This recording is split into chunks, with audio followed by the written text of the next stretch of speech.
हिंदी पखवाड़ा 2022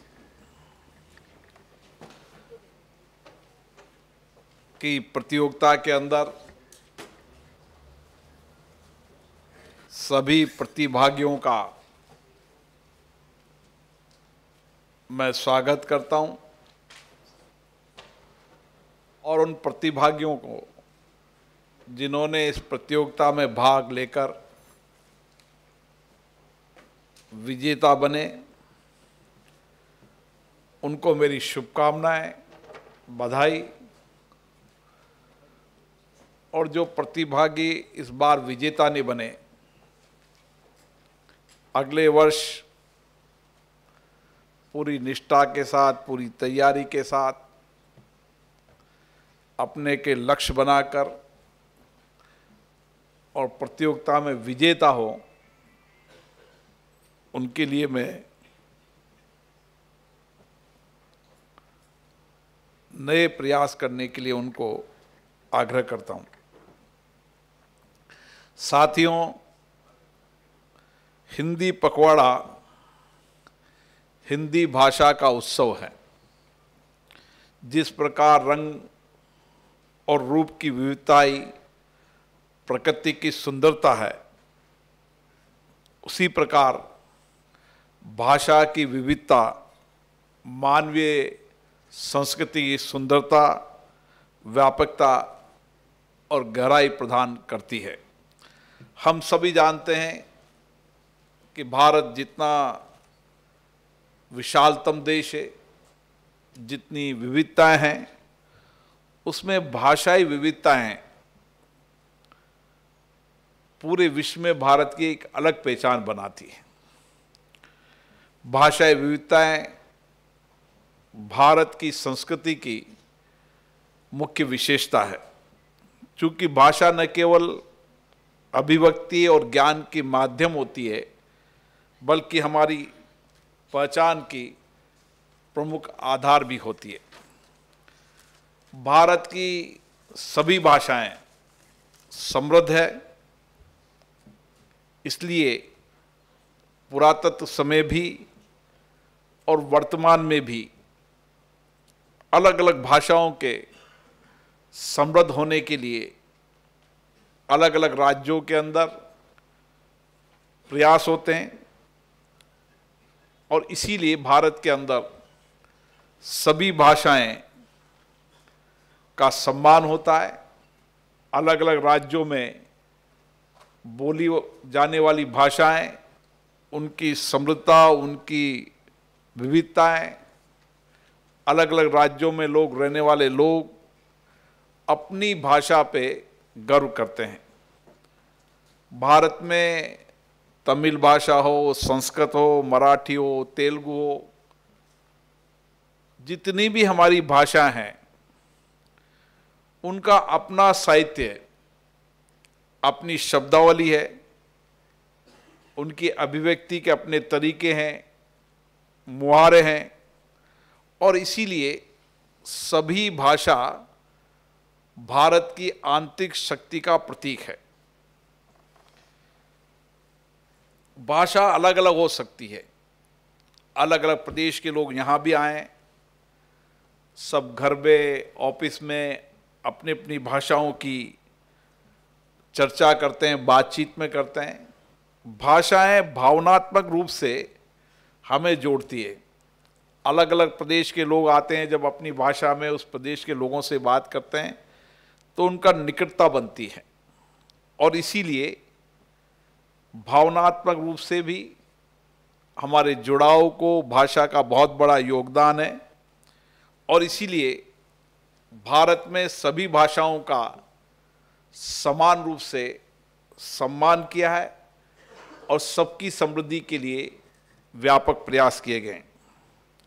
भारतीय संस्कृति शुरू से ही लोकतांत्रिक प्रक्रियाओं को मानती है। विचारधारा में, कार्यशैली के अंदर लोकतंत्र मदर ऑफ डेमोक्रेसी है। इसलिए कहते हैं कि भारत का लोकतंत्र प्राचीनतम लोकतंत्र है। हमारी कार्यशैली में, हमारे व्यवहार में, हमारे आचरण में और इसीलिए भारत की लोकतांत्रिक संस्थाएं दुनिया के अंदर संदेश देती है। आज भी 17 देशों के 40 से ज़्यादा अधिकारी और कर्मचारी यहाँ प्राइड संस्था में प्रशिक्षण प्राप्त करने आए और एक प्रतिभागी ने अपनी चर्चा में कहा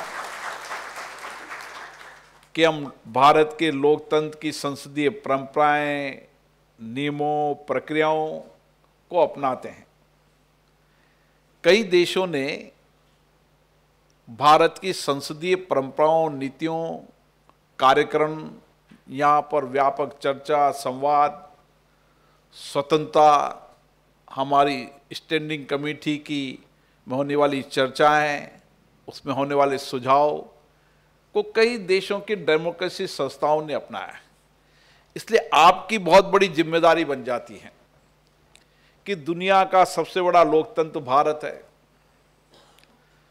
दुनिया की सबसे बड़ा संविधान हमारा है, डेमोक्रेसी और डेमोग्राफी के रूप में भारत की विविधताएं पूरी दुनिया के अंदर है और उसमें भाषा की विविधताएं भी विशेष महत्व रखती है। और इसलिए कहते हैं कि हर राज्यों के अंदर भी हर 50 किलोमीटर पर भाषाएं, खान पान, रहन, संस्कृति, धर्म, हमारे व्यापकता, विशालता है और उस व्यापकता, विशालता, विविधताएं हमारे लोकतंत्र की ताकत है। इसलिए आपकी बहुत बड़ी जिम्मेदारी बन जाती है कि हम किस तरीके से अपनी अपनी भाषाओं में श्रेष्ठतम काम करें, लेकिन राजभाषा के रूप में जो हमारी अपनी भाषा जानी जाती है। दुनिया के किसी देश में जाएंगे और आप हिंदी में जब बात करेंगे तो आपको कहने की जरूरत नहीं पड़ेगा आप हिंदुस्तान से आए हैं।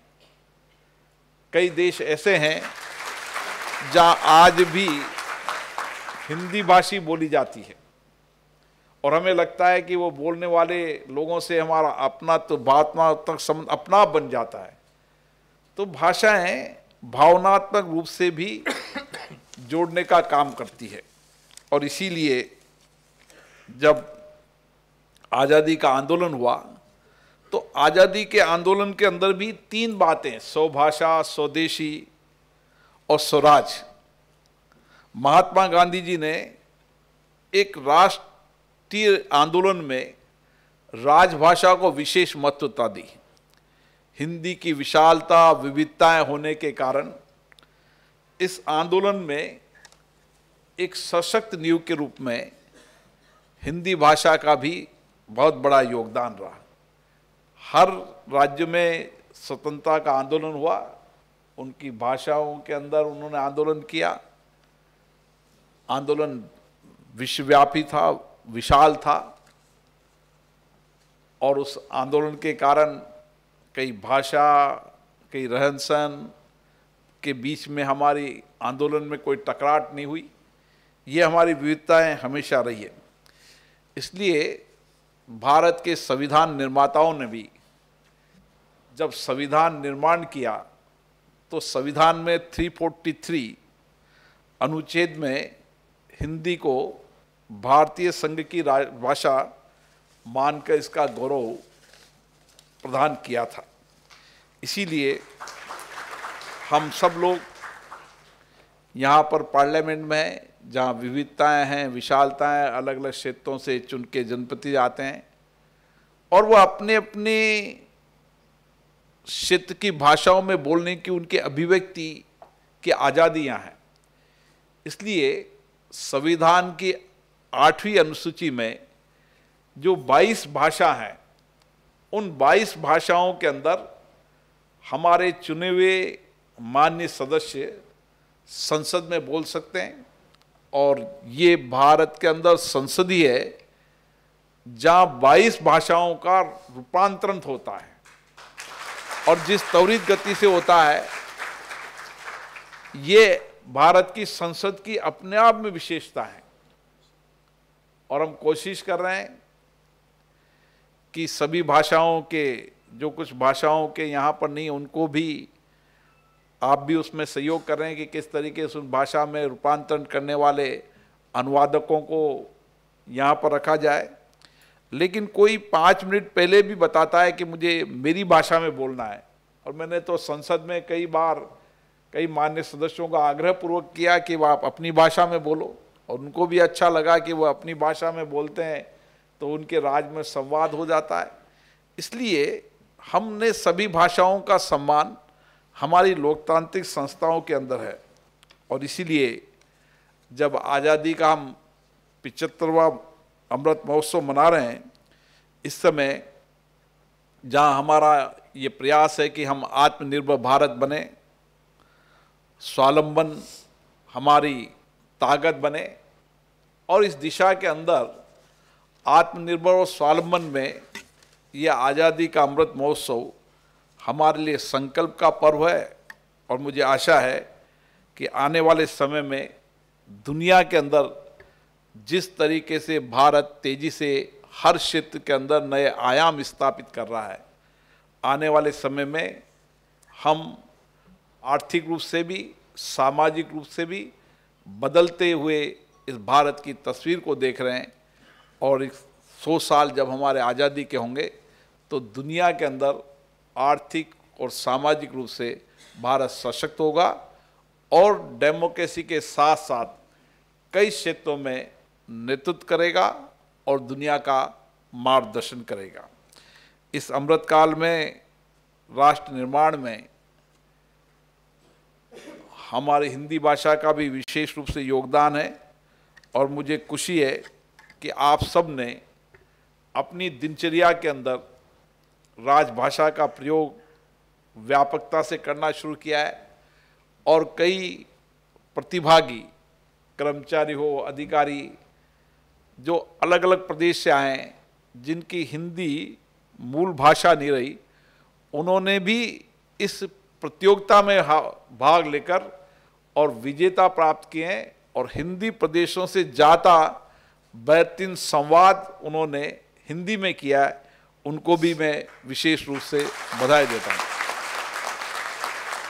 हमारा सचिवालय भी, हमारे अधिकारी और कर्मचारी भी हिंदी भाषा में बेहतरीन काम करने लगे हैं, और हिंदी में सहज सरलता के रूप में हम दिनचर्या का हिस्सा बनाएं, ये हमारा प्रयास है। इसी के साथ आपको विशेष रूप से हिंदी पखवाड़े की बहुत बहुत शुभकामनाएं, बधाई, और जो प्रतिभागी विजेता हुए हैं उनको शुभकामनाएं, बधाई, और जो प्रतिभागी हिस्सा तो लिए हैं लेकिन विजेता नहीं हुए, उनके लिए मेरी शुभकामनाएं कि अगली बार वो विजेता होंगे। आप सभी को बहुत बहुत धन्यवाद।